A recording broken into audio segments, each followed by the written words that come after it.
Hello everyone बच्चों, आज हम क्लास 6 to 8 की कार्यपत्रक नंबर 53 सॉल्व करेंगे। आज की जो वर्कशीट है बहुत ही इंटरेस्टिंग है बच्चों। सबसे पहले मैं आपको एंट्रीज बता देती हूँ। आपको अपना नाम लिखना है, कक्षा अध्यापक का नाम लिखना है, दिनांक डालना है 4 सितंबर 2020। तो स्टार्ट करते हैं आज की वर्कशीट। बच्चों, जो आज की वर्कशीट है वो बहुत ही इंटरेस्टिंग है और बहुत ही क्रिएटिव है। ठीक है, आज की वर्कशीट अगर आप बहुत ध्यान से सुनेंगे तो आपको कुछ नया और अनोखा सीखने को मिलेगा। कागजों को गलाकर लुगदी तैयार करना पेपर मेसी कहलाता है। ठीक है, पेपर मेसी क्या कहलाता है? कागजों को अगर हम गला देते हैं और उनसे लुगदी तैयार करते हैं तो उसे क्या कहा जाता है? पेपर मेसी कहा जाता है। दशहरे जैसे मुख्य त्योहारों के अवसर पर रावण और मेघनाथ के मुखौटे व दक्षिण भारत में कथकली नर्तक व नर्तकी के मुख भी पेपर मेसी से तैयार किए जाते हैं। बच्चों, तुमने देखा होगा कि जब दशहरे का त्यौहार आता है तो रावण और मेघनाथ के बहुत बड़े बड़े मुखौटे बनाए जाते हैं, है ना। तो वो किससे बनाए जाते हैं? वो पेपर मेसी के द्वारा बनाए जाते हैं। पहले पेपरों को गलाया जाता है, फिर उनसे लुगदी तैयार की जाती है। ठीक है, फिर लुगदी में कुछ और भी आइटम्स मिलते हैं, जैसे नीलात होता है ना। अभी हम और आगे पढ़ेंगे, जैसे चिकनी मिट्टी भी मिलाई जाती है। और फिर इन सभी को मिलाने के बाद मुखौटे तैयार किए जाते हैं। और ऐसे दक्षिणी भारत में कथकली नृत्य, बच्चों कथकली नृत्य जो होता है वो मुखौटे पहनने के बाद ही किया जाता है। ठीक है, तो उसमें नर्तक और नर्तकी के मुख भी पेपर मेसी से तैयार किए जाते हैं। उत्तर भारत में खड़िया मिलाकर कटोरदान व टोकरियाँ भी बनाई जाती हैं। पेपर मेसी में खड़िया मिलाई जाती है और जो बने हुए जो सामान तैयार होता है वो सफ़ेद रंग का तैयार होता है। ठीक है, हम उसे रंगीन करने के लिए रंग भी मिला सकते हैं। जैसे आप यहाँ देख सकते हैं, ये लाल रंग का है, नीला, हरा, पीला, गुलाबी। ये सभी पेपर मेसी से बनाए हुए कटोरे हैं या इन्हें फूलदान के रूप में प्रयोग किया जा सकता है। तो ये इनमें रंग डाल के इन्हें रंगीन बनाया गया है। आप यहाँ पर देख सकते हैं, ये बनाने की प्रक्रिया भी इसमें दिखाई जा रही है। यहाँ आप देख सकते हैं ये मुखौटा है। ठीक है, तो ये सभी पेपर मेसी के द्वारा तैयार किए गए मुखौटे हैं। अब आगे देखिए, पेपर मेसी के लिए जरूरी सामग्री कौन कौन सी सामग्री होती है जो पेपर मेसी के लिए बहुत आवश्यक होती है। जैसे टब किस लिए चाहिए बच्चों? कागजों को गलाने के लिए, है ना। टब, कागज, जाली, तार, प्लास्टर ऑफ पेरिस, चावलों की लेई, नीला थोता, चाकू, कैंची, मूसल, ऊखल व विभिन्न प्रकार के ब्रश पेपर मेसी के लिए जरूरी हैं। तो यहाँ आपने कितने सारे आइटम्स देखे। देखो, टब में हम क्या करेंगे? कागजों को गलाएंगे और हमारा मेन सामग्री क्या है? कागज है। ठीक है, जाली जब हमारी लुगदी बन के तैयार हो जाती है तो उसे हम जाली पर रखते हैं, है ना। और तार किसी भी डिजाइन देने के लिए, है ना। प्लास्टर ऑफ पेरिस लुगदी में मिलाकर बनाई जाती है। सफ़ेद रंग की खड़िया जैसी वस्तु होती है। चावलों की लेई क्यों मिलाते हैं? जिससे कि उसमें चिकनाहट आ जाए। नीला थोथा, है ना, नीला थोथा मिलाया जाता है। नीला थोथा क्या होता है? नीला थोथा से जो सामग्री होती है वो खराब नहीं होती है ना, एक प्रिजर्वेटिव की तरह काम करता है। चाकू कोई भी डिजाइन देने के लिए, काटने के लिए, है ना। कैंची, मूसल और ऊखल बच्चों जैसे ओखली है, उसमें लुगदी को डाल के उसे महीन रेसे को एकदम मिक्स करने के लिए मूसल और ओखल का प्रयोग किया जाता है। अब देखिए लुगदी कैसे तैयार करें। जो हम पेपर मेसी से सामान बनाएंगे तो उसके लिए लुगदी कैसे तैयार करनी है।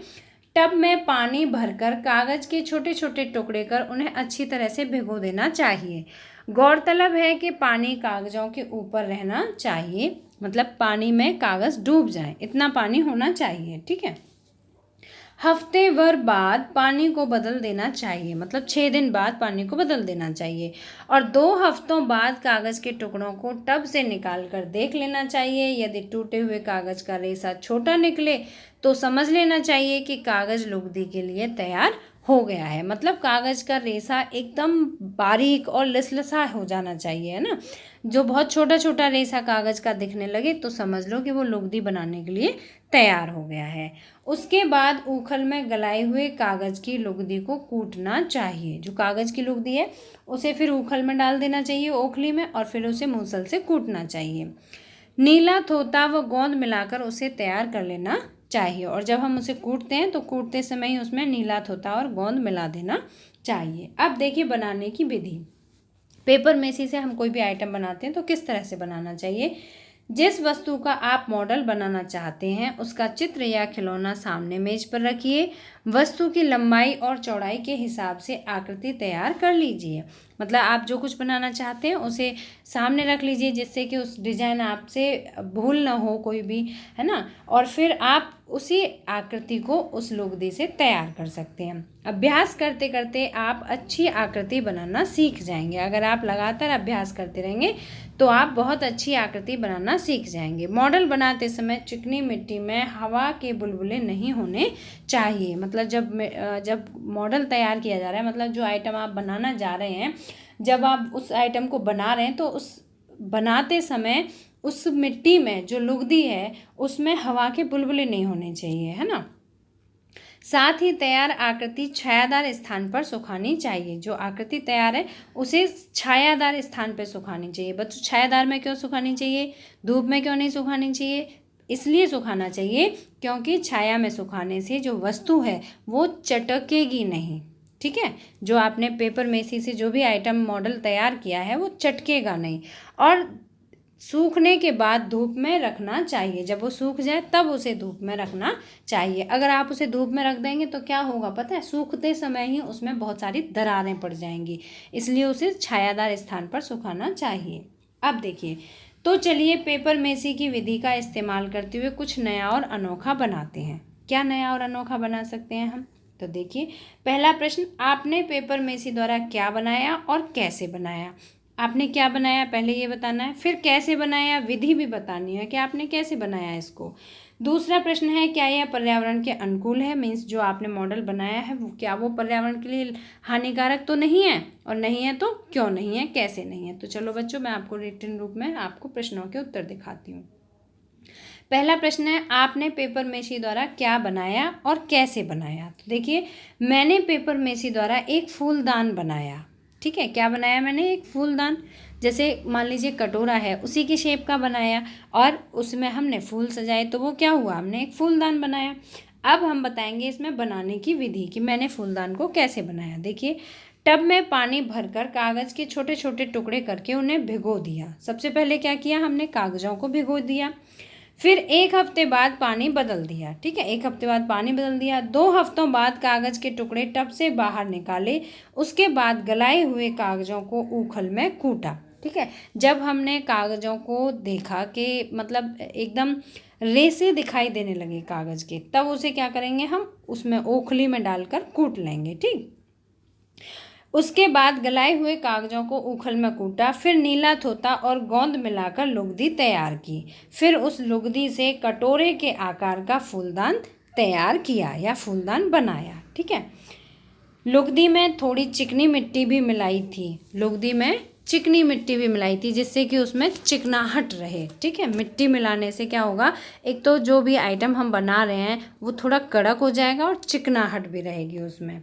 और फिर बनाए गए फूलदान को छायादार स्थान पर सुखा लिया। इस प्रकार पेपर मेसी से एक सुंदर फूलदान बनाया। ठीक है, तो प्रश्न में यही पूछा गया था कि क्या बनाया आपने, तो मैंने एक सुंदर फूलदान बनाया। और कैसे बनाया, तो ये बनाने की इसमें विधि मैंने बता दी है। तो इस तरह से आप अपनी चॉइस से आप कुछ और भी आइटम लिख सकते हैं। आपने फूलदान न बना के कुछ और बनाया, जैसे आपने कोई गमला बनाया, है ना, आपने कोई टब बनाया, आपने जैसे पेन होल्डर बनाया, आप किसी कोई भी दूसरा आइटम भी बना सकते हैं पेपर मेसी की सहायता से। अब बच्चों, इसका प्रश्न नंबर 2 है, क्या यह पर्यावरण के अनुकूल है और कैसे? ठीक है, हाँ जी, पेपर मेसी से बनाया हुआ फूलदान पर्यावरण के अनुकूल है, बिल्कुल अनुकूल है। और कैसे है, क्यों है?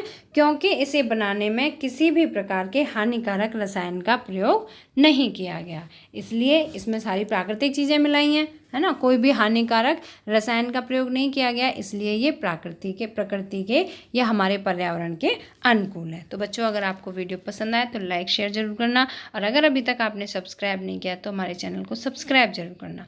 मिलते हैं फिर इसी तरह के नेक्स्ट एजुकेशनल वीडियो में। Till then bye bye, good luck to all of you.